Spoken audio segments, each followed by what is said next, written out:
بسم اللہ الرحمن الرحیم۔ آج ہم سورہ بقرہ کی آیت نمبر 91 سے پڑھیں گے۔ ترجمے کے ساتھ اس کا مطلب بھی بیان کریں گے۔ دیکھیں، اللہ رب العزت فرماتے ہیں وَإِذَا قِيلَ لَهُمْ آمِنُوا، جب کہا گیا ان کو آمینو ایمان لاؤ، کن کو کہا گیا؟ یہودیوں کو۔ بما انزل اللہ، اس چیز پر جو نازل کی اللہ نے۔ اللہ نے کیا نازل کیا؟ قرآن مجید۔ پیچھے بات چل رہی ہے قرآن مجید کی، یہ دیکھیں وَلَمَّا جَاءَهُمْ كِتَابٌ مِّنْ عِندِ اللَّهِ، اللہ نے ایسی کتاب اتاری جو تصدیق کرنے والی ہے اس بات کی جو تمہارے پاس ہے۔ تو کس پر ایمان لے آؤ؟ قرآن مجید پر۔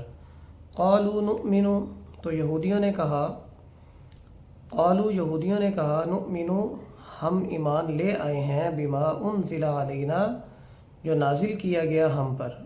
اب یہودیوں پر کیا نازل کیا گیا؟ تورات۔ وَيَكْفُرُونَ بِمَا وَرَاءَ، اور ہم کفر کرتے ہیں، انکار کرتے ہیں، بما وراء، جو بھی تورات کے علاوہ ہے، ہم اس سب کا کیا کرتے ہیں؟ انکار کرتے ہیں۔ وَهُوَ الْحَقُّ، سے اللہ رب العزت جو ہے، یہ جو ان کا دعویٰ ہے کہ ہم صرف اور صرف تورات پر ایمان لاتے ہیں، تو اللہ اس دعوے کو بھی جو ہے وہ جھوٹا ثابت کر رہے ہیں کہ تمہارا یہ دعویٰ کہ ہم جو ہے تورات پر ایمان رکھتے ہیں، یہ دعویٰ بھی سچا نہیں ہے، اس دعوے میں بھی تم کیا ہو؟ جھوٹے ہو۔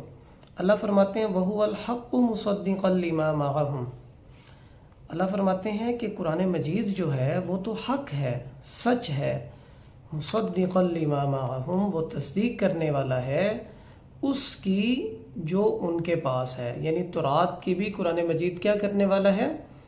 تصدیق کرنے والا ہے۔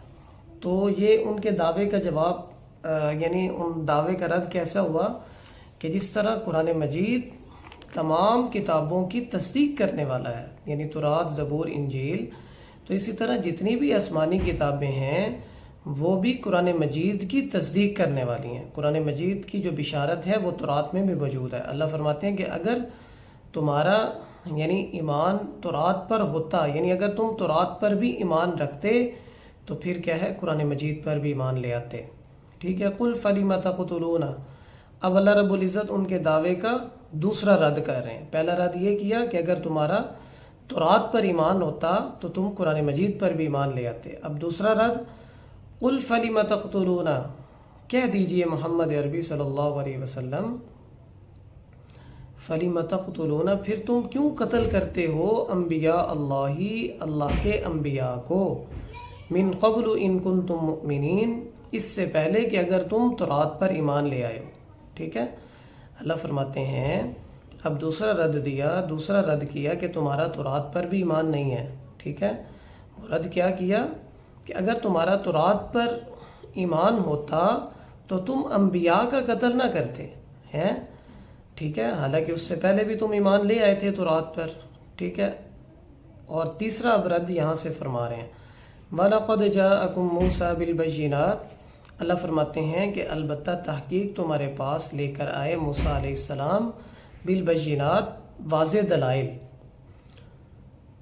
ثم اتخذتم العجل، یعنی واضح دلائل سے مراد تورات تمہارے پاس لے کے آئے۔ ٹھیک ہے، پھر بھی تم نے کیا کیا؟ بنا لیا العجل، بچڑے کو معبود، من بعدہ، تورات کے نازل ہونے کے بعد، وانتم ظالمون، اور تم کیا تھے؟ ظلم کرنے والے تھے۔ یعنی یہ ساری خرابیاں اللہ رب العزت ان آیات میں بیان کر رہے ہیں کہ اگر تمہارا تورات پر بھی ایمان ہوتا تو تمہارے اندر یہ خرابیاں نہ پائی جاتی۔ ٹھیک ہے، اللہ نے فرمایا کہ حضرت موسیٰ علیہ السلام تمہارے پاس واضح دلائل لائے، ٹھیک ہے، تورات لائے، ٹھیک ہے، ان دلائل کو، ان احکامات کو تم نے پس پشت ڈالا، ٹھیک ہے، اور تم نے بچڑے کو معبود بنا لیا۔ وَإِذْ أَخَذْنَا مِيثَاقَكُمْ، سے اور برائی بیان فرما رہے ہیں کہ جب ہم نے تم سے لیا، وَإِذْ أَخَذْنَا، جب ہم نے لیا، مِيثَاقَكُمْ، تم سے عہد، وَرَفَعْنَا فَوْقَكُمُ الطُّورَ، اب وہ عہد کیا لیا تھا کہ تم تورات پر ایمان لاؤ گے، تورات کے مطابق زندگی گزارو گے، تو انہوں نے اس کا انکار کر دیا۔ یعنی پہلے یہ بات مان لی پھر جو ہے اس کا انکار کر دیا۔ پھر اللہ نے کیا کیا کہ اللہ نے تمہارے ورفعنا بلند کیا فوقکم الطور تمہارے سروں پر طور کو، یعنی اللہ رب العزت نے ان کے سروں پر جو ہے طور پہاڑ کو مسلط کر دیا کہ تم تورات پر ایمان لاؤ وگرنہ طور پہاڑ تمہارے اوپر گر جائے گا۔ خذوا ما آتیناکم بقوۃ واسمعوا، پھر اللہ نے ان کو کہا خذوا پکڑو اس کو جو ہم نے تم کو دیا، یعنی تورات کو، بقوۃ کس کے ساتھ؟ مضبوطی کے ساتھ، واسمعوا اور سنو، قالوا سمعنا تو انہوں نے کہا ہم سمعنا ہم نے سن لیا، وعصینا لیکن ہم عمل نہیں کریں گے۔ عصینا کا لفظی مطلب ہوتا ہے انکار کرنا، نافرمانی کرنا۔ وَأُشْرِبُوا فِي قُلُوبِهِمُ الْعِجْلَ بِكُفْرِهِمْ، اللہ فرماتے ہیں کہ ڈال دیا اللہ نے ان کے دلوں میں العجل، کس کی محبت؟ بچڑے کی محبت، ٹھیک ہے، بِكُفْرِهِمْ ان کے کفر کی وجہ سے، یا پلا دی محبت۔ وَأُشْرِبُوا کا ویسے مطلب پلانا ہوتا ہے، ٹھیک ہے، یہاں پر یہ بھی کہہ سکتے ہیں کہ ڈال دی ان یہودیوں کے دلوں میں بچڑے کی محبت، بِكُفْرِهِمْ ان کے کفر کی وجہ سے۔ اللہ فرماتے ہیں قل کہہ دیجئے محمد عربی صلی اللہ علیہ وسلم، بئس ما بہت بری چیز ہے، بہت بری بات ہے، یأمرکم بھی جس کا تم کیا کرتے ہو؟ حکم دیا جاتا ہے، جس کا تم حکم دیتے ہو، ایمانکم تمہارے ایمان کے بارے میں، ان کنتم مؤمنین اگر تم ایمان لے آؤ، ٹھیک ہے۔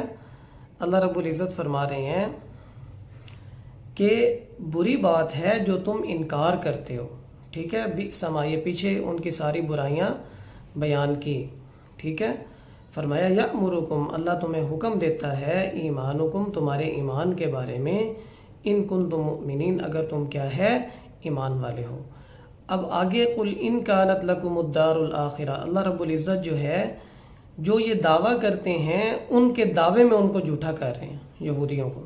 اللہ رب العزت فرماتے ہیں قل کہہ دیجئے اے محمد عربی صلی اللہ علیہ وسلم، ان کانت اگر ہے، لکم تمہارے لیے، الدار الآخرہ یعنی آخرت کا گھر، اس سے مراد ہے جنت، عند اللہ اللہ کے نزدیک، خالصتاً خالص طور پر، من دون الناس دوسرے لوگوں کے علاوہ، فتمنوا الموت ان کنتم صادقین اللہ فرماتے ہیں پھر تم تمنا کرو موت کی اگر تم سچے ہو، ٹھیک ہے۔ اس آیت میں اللہ رب العزت فرما رہے ہیں چونکہ یہودوں اور نصارہ دونوں کا یہ عقیدہ ہے کہ جنت میں صرف اور صرف ہم داخل ہوں گے۔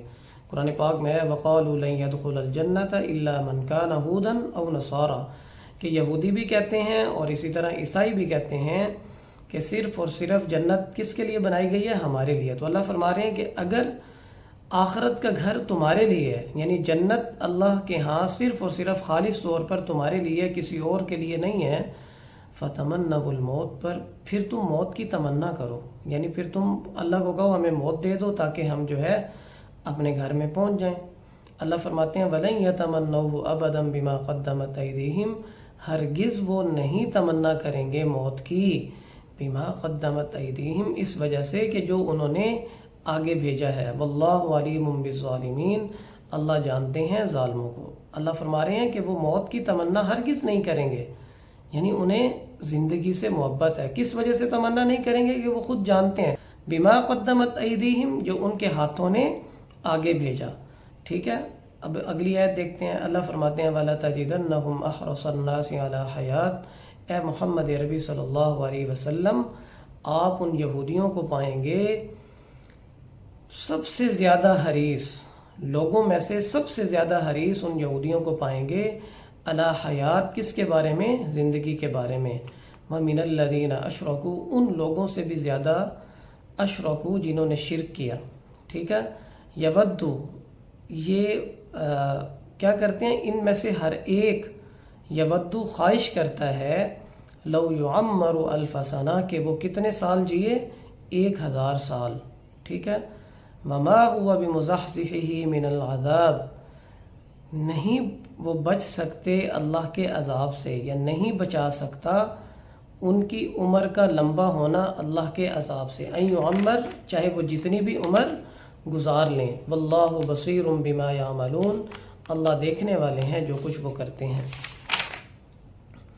اللہ رب العزت اس آیت میں فرما رہے ہیں کہ آپ جو ہے یہودیوں کو، ٹھیک ہے، مشرکین سے بھی زیادہ زندگی کے بارے میں حریص پائیں گے۔ دیکھیں مشرکین کا تو عقیدہ یہ تھا کہ سب کچھ جو ہے یہ زندگی میں ہے، ٹھیک ہے، جب ہم مر جائیں گے، ہڈیاں ہو جائیں گے تو پھر ہماری زندگی ختم ہو جائے گی۔ تو ان کو تو زیادہ محبت ہونی چاہیے زندگی کے ساتھ کہ جب ہماری زندگی ختم ہو جائے گی تو ہمارے ساری عیش و عشرت سب کچھ ختم ہو جائے گا۔ لیکن اللہ فرماتے ہیں کہ یہودی جو ہیں وہ مشرکین سے بھی زیادہ جو ہیں یہ زندگی کے بارے میں حریص ہیں، اور فرمایا کہ ان میں سے ہر ایک چاہتا ہے کہ وہ 1000 سال جیے۔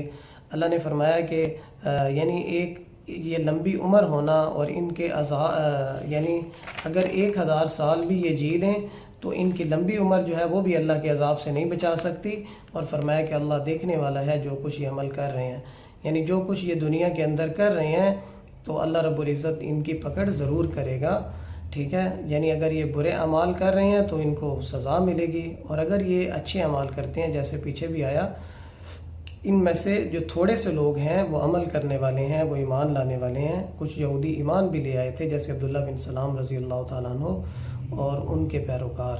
تو اللہ نے فرمایا کہ اللہ دیکھنے والا ہے جو کچھ بھی وہ کرتے ہیں۔ وما علینا الا البلاغ۔